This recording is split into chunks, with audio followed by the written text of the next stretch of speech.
ñu ngi leen di nuyu di leen jaajëfal yéen ñi nga xamante ni yéenay suivre chaîne bii di xalaat TV ñu leen di dalalaat ci seen jàngatu bés bi. te nag dañuy wax ci benn sujet boo xamante ni dafa concerné dundinu sénégalais yi maanaam wàllum courant bi xam ngeen ni amal nañ ab yokk ci domaine boobule te ñu bari ci ay kër commencé nañu sentir yokkum courant bi lan moo waral nag yokk boobee président Macky Sall joxe woon na ci ay leeral. Commission de régulation du secteur de l'électricité. Commission boobu moom mooy def arbitrage bu xoolee ci ñetti weer yu ne ñu xool fi njëgu pétrole bi toll ak charge yi Senelec am xool njëgu courant bi coût de revient bi ñaata la mu fixer prix bi nga xam ne moom la yelloon parce que Senelec tam mënul di liggéey à perte ndax bu yàggee day taxaw su ko fixé moom commission laaj état bi njëg li kat lii la war a doon soit dañuy yokk njëg yi soit dañ koy wàññi bu fekkee ne njëgu pétrole wàññeeku na lool wala boog gouvernement bi su ko defee bu dee yokk ñu ne ko déet bul yokk bàyyil ñun ñu fayal consommateurs yi ñu ne kon dinañu wàññi nag ñun doole dinañu wàññi subvention bi ñu.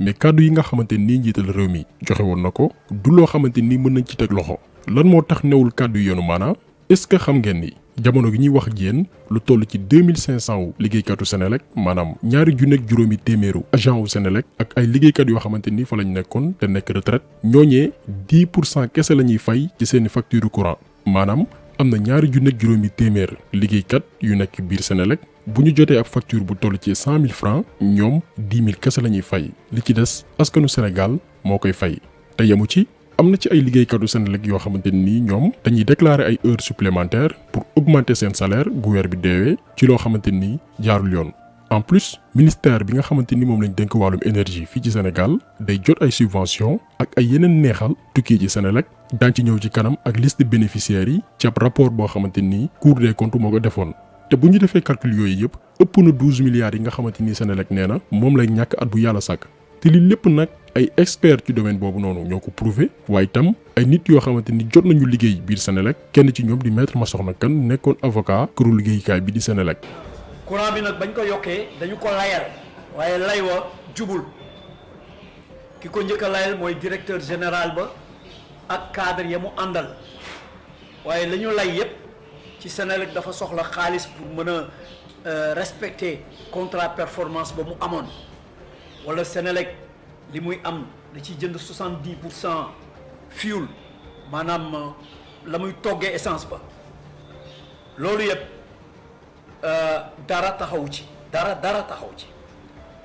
li nit ñi war a comprendre ci yokkum courant bi nga xamante ni amal nañ ko mooy am na ay agent wu Senelec ay cadre yoo xamante ni ñi ngi liggéeyee foofu ñooñee ñoo jël en otage askanu lëmm ay doomi aadama yoo xamante ni ñi ngi def lu leen neex. parce que saa yu nguur gi lànkee wala bëgg a dakkal li nga xam ne ñi ngi koy def ci boobee bërëb liggéeyukaay ñu def lu ñuy woowee sabotage wala chantage mu am aussi gouvernement irresponsable boo xamante ni am na pouvoir non seulement dakkal askan wi di fay seeni courant wu kër teg ci di fay courant wu ay liggéeykatu Senelec waaye itam état boobee am possibilité wàññi prix électricité bi parce que président Macky Sall ci boppam moo waxoon ni non seulement Sénégal suñu production day augmenter maanaam dina yokk bu ñu mën di jaay waaye itam prix courant bi dina wàññeeku bu baax. Nous passons ainsi de 500 mégawatts en 2012 à 1141 mégawatts en 2018. Il faut y ajouter à très court terme 2 projets de 60 mégawatts en solaire et 150 mégawatts en éolien. Avec plus de 3000 km de lignes de transport installées, notre réseau électrique modernisé et densifié est désormais mis à niveau. Avec le projet majeur MCC de 600 millions de dollars, entièrement dédié à l'énergie, et l'exploitation prochaine de nos ressources gazières et pétrolières, l'accès universel à l'électricité à des coûts encore plus abordables est désormais possible avant l'échéance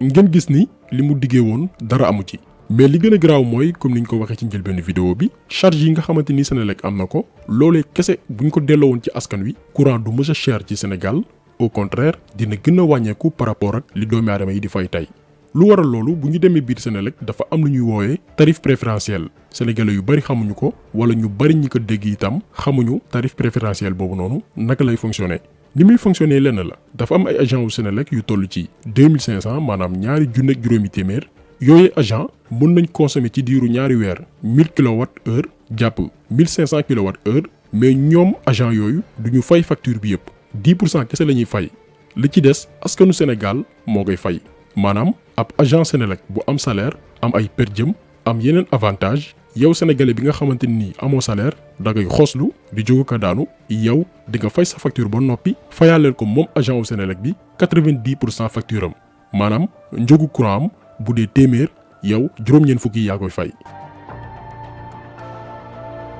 léegi nag dañuy calculer loolu ñaata la ci alal maanaam sénégalais yi ñaata la ñuy fayal ay agent wu Senelec seen courant bu ñu jëlee 2500 agents yi ku ci nekk consommer chaque 2 mois 1000 kWh du ñu jël 1500 yi mais dañuy jël rek li gën a néew maanaam 1000 kWh yi ci ñaari weer bu benn agent wu Senelec consommer 1000 kWh day nekk 2 500 000 kWh bu ñu appliqué tarifu 124 francs yi par kWh day nekk 310 millions de francs CFA maanaam 2500 agents yi nga xamante ni dañu am quota maanaam du ñu fay seen facture yëpp ñoom normalement war nañu fay lu toll ci 310 millions de francs CFA chaque 2 mois. mais puisque ñoom dañu am traitement de faveur maanaam askan wi mooy fay benn pàcc ci seen facture ñoom 31 millions kese la ñuy fay li ci des muy 279 millions yi yow mi may seetaan ñun ñi nga xam ne ñooy wax ak yéen ñoo koy fay maanaam ñun ñooy fay loo xamante ni consommé wuñ ko maanaam at bu yàlla sàkk sénégalais yi dinañ fayal courant wu ay agent wu Senelec lu ëpp 1 milliard 600 millions de francs CFA.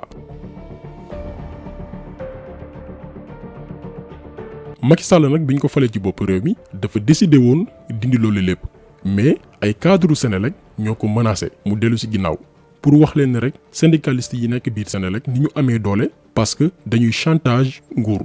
gu leen bëgg a xañ li ñu am ci ndoddu sénégalais yi ñu xeex la naka lañ lay xeexee nag mooy di saboter réseau bi nga xam ne mooy distribuer courant bi bu ko defee coupure courant bi di taqarnaase ci biir réew mi askan wi mere nguur gi fi nekk moo tax il faut que ñu am benn président bu responsable pare pour jàmmaarloog cadre Senelec yi nga xamante nii ñàkk sénégalais yi la ñuy dundee parce que imagineel nga am facture bu toll ci 150 000 de francs CFA mais yow 15 000 francs kese ngay fay li ci des askan wi moo koy fay ci dëkk bu mel ni Sénégal nga xam ni revenu par habitant lu néew a néew la.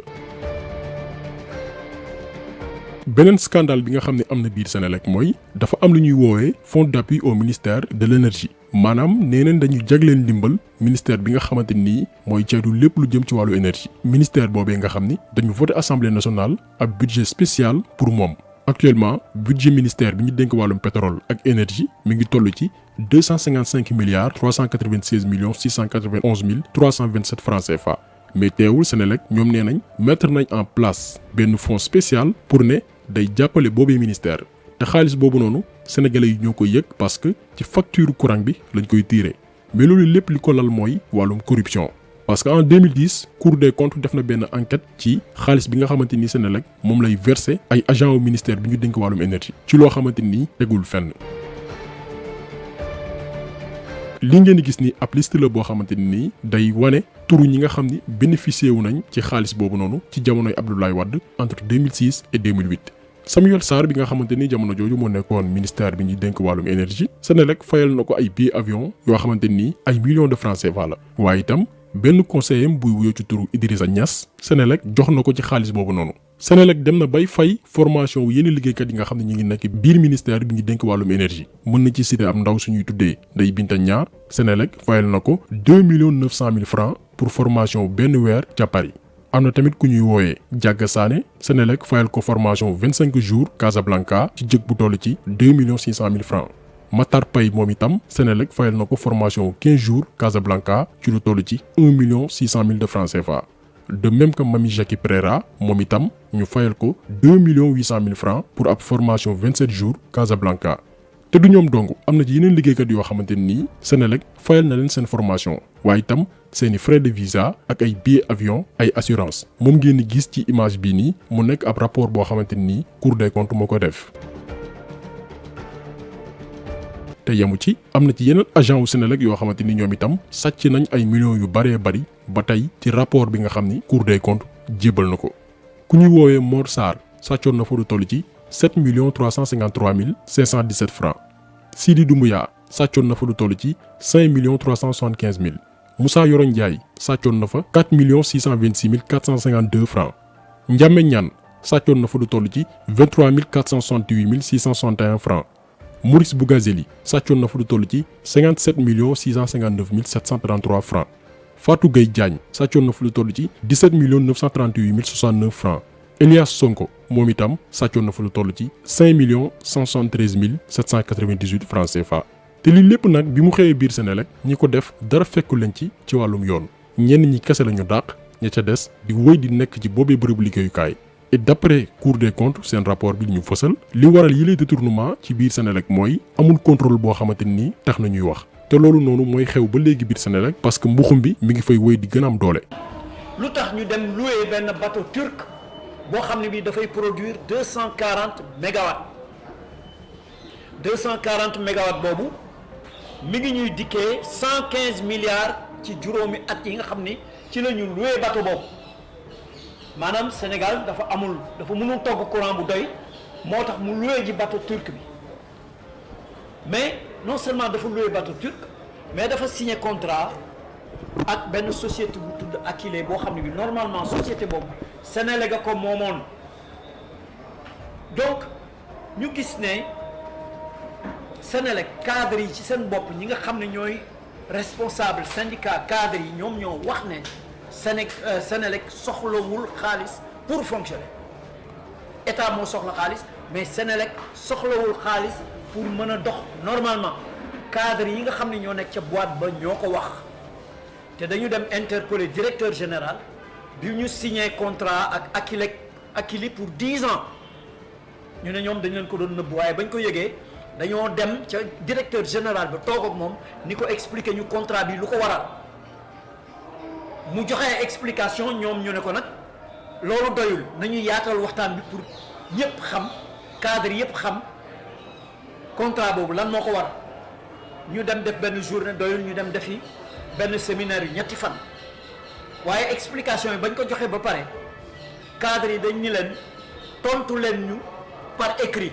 ba léegi ñemewuñ leen tontu par écrit loolu cadre Senelec ñoo ko wax ñu xam ne ay mbuxum am na foofu.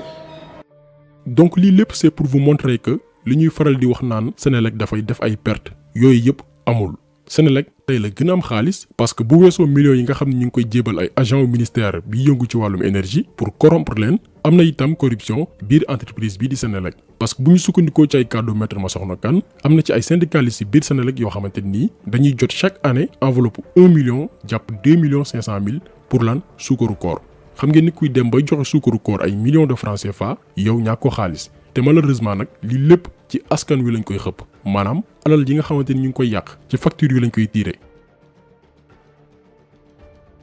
beneen problème bi gën a jéggi daawe bi am biir Senelec mooy wàllum salaire yi non seulement ñu bari ci ñoom duñu fay courant waaye itam chaque weer ñu fay ko lu jéggi daawe ci xaalis parce que ba tey ci rapportu Cour des comptes bi budget Senelec bu dee 100% 10% yi ay salaire lañ koy fayee. L'ancien directeur bi fa nekkoon muy Pape Dieng dafa décidé woon jël ci ay mesures mais syndicalistes ya fa nekk ñoo taxawoon jàmmaarloo ak moom parce que lan moo am biir Senelec boo fa demee ba léegi nii ci législation bu Sénégal dañu ne bépp bërëbu liggéeyukaay travailleur bi maanaam ka fay liggéey di fa daan dooleem warul def lu ëpp 500 heures supplémentaires ci at bi mais liggéeykatu Senelec yu ci bari ci seen mbuxum ak seen jubadi dañuy déclarer ci at bi lu toll ci 3000 heures supplémentaires ay heures yoo xamante ni sax liggéeyuñ ko. loolu nag li mu am comme conséquence mooy salaire yi nga xam ne ñu ngi koy fay biir Senelec dafa jugee ci 18 milliards ci atum 2008 dem ba 60 milliards en 2019 maanaam yokku bu toll ci 42 milliards de francs CFA ci diiru fukki at ak benn te alal jooju noonu yëpp ci facture yu sénégalais yi lañ koy yokk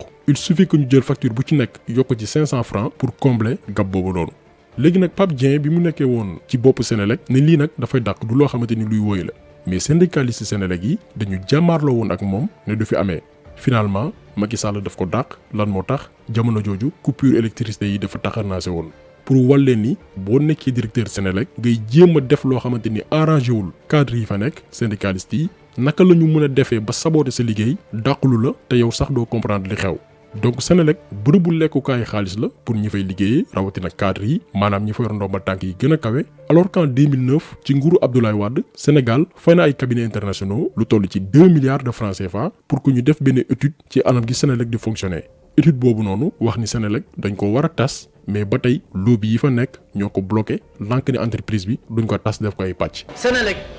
depuis 2010 depuis fukki at nee nañ Senelec dañ ko war a éclater ko ñetti société buy togg courant société boo xam ne day moom mooy yóbbu courant bi ci gox yi mooy transporter ak société boo xam ne mooy jaay comme ni ñuy def ci ndox bi parce que bu boobaa gestion bi dana gën a leer dana gën a féex et charge yi dana gën a wàññeeku mais ñëpp xam nañ wax ngeen ko sànq charge de gestion yi dafa diis ba nga xam ne kenn antanu ko te lépp dañ koy xëpp ci askan wi xaalis bi nga xam ne dañ koy jël di ko soutenir seen ministère sax dañ koy xëpp ci askan wi donc yooyu yëpp charge yooyu yëpp dañu bëgg ñu vraiment restructurer Senelec pour mën a wàññi charge yi nga xam ne dañ koy répercuter ci askan wi ñu mën ko wàññi. donc gis ngeen ni yokkum courant bi lu mënoon ñàkk la waxuñu sax état bi di subventionner Senelec mais il suffit que ñu dakkal corruption bi nga xam ne am na ci biir entreprise bi dakkal aussi heures supplémentaires yi nga xamante ni yenn ci ay liggéeykat ñu ngi koy déclarer alors que liggéeyuñ fa dara. fonds bi nga xamante ni Senelec mi ngi koy jagleel ministère bi ñu dénk wàllum énergie ñu dakkal ko itam dakkal également fay courant gi 2500 agents yi di ñàkk a fay te lépp ñu yan ko askan wi loolu rek buñ ko arrêté woon waxuñu rek ñu bañ a yokk courant bi mais électricité ci boppam biir Sénégal day wàññeeku bu baax a baax te pour loolu am il faut que gouvernement bi jël ay responsabilités. xëy na état bi soxla na xaalis ñuy seet poche yu ñuy wute xaalis d'accord loolu dafay am ci état yëpp mais nag bu ñu xëpp lépp ci kaw askan bi bu ñu foqati ci poche askan bi loo xam ne li jaaduwul. courant bi loolu moo tax xeex bi dafa war a continuer li ñu war a def réellement li état bi war a def te ñu koy laaj état bi di ko laaj président de la république xam ni moom moo yilif ñépp ñu ngi koy laaj plan yeesal boobu xam ne dafa waxoon ne bu ñu àggee 2016 ba 2020 courant dana jar 60 francs ba 80 francs te actuellement muy jar double loolu plan yeesal boobu ñu audité ko parce que boo amee programme am benn plan boo ko doxalee ay at war nga def li ñuy wax suivi évaluation maanaam war nga taxaw seet li nga doxalagum li nga exécuté gum fu mu toll est-ce que 80% d'exécution la wala 60% d'exécution pour nga war a xam ndax da ngay baral wala da ngay redresser wala loolu mooy suivi évaluation programme yi fi am yëpp muy autoroute ak lu mu mënti doon dañuy bu ñu doxalee quelques années dañuy taxaw seetlu dañu liggéey fu mu toll ak ndax baax na wala déet donc plan yeesal ñu ngi laaj président mu dimbale ñu sénégalais yi ñu xam plan yeesal boobu xam ne ay centaines de milliards moo ci nekkoon ñu wax ñu plan yeesal boobu fu mu toll ñu audité ko. donc gis ngeen que ni problème courant bi c'est une question de volonté politique bu ñu amoon ab président bu responsable bu mat kilifa koo xamante ni faalewul pression ay liggéeykatu Senelec jàkkaarloog askan wi wax leen dëgg pour ëllëg lu mënti am ñu comprendre du ñu yegsi ci bile situation. donc li leeral la pour que sénégalais yi xam réellement lan moo xew le fond du dossier concernant yokk courant bi ci benn wet ñu xam que ni dafa am nguur gu bëgg a yaxanal xaalis ca beneen wet mu am ay liggéeykat yoo xamante nii par manque de patriotisme ñuy teg seen askan lu ñu atanul ndax lan feesal seeni compte bancaire waaye itam am alal balaa ñuy retraité. ñuy profité aussi ci occasion bi pour remercier maître Massokhna Kane bi nga xamante ni mi ngi def liggéey bu am solo ci domaine boobu noonu pour protéger ñi nga xam ne ñooy consommateurs yi. yaakaar nañu tey bu amee benn association buy défendre dëgg consommateur sénégalais yi mooy SOS consommateur bi nga xam ni moom maître Massokhna Kane moo ko jiite mais pas genre Momar Ndao yi nga xamante ni ñoom dañuy utiliser consommateur sénégalais yi di mbubboo askan wi pour am xaalis. moom Momar Ndao ñëpp xam nañ ni depuis un certain temps Macky Sall moo koy fay lan moo tax mu koy fay pour lu ñu teg askan wi rek moom mu wutal ko lay donc moom arnaqueur la bu mag boo xamante nii sénégalais yi war nañu xam mooy kan ak li ko tax a jóg. donc jàngat bi tey loolu la woon ñu ngi leen di gërëm di leen jaajëfal di leen dig daje beneen yoon ci beneen jàngat jaa ngeen jëf.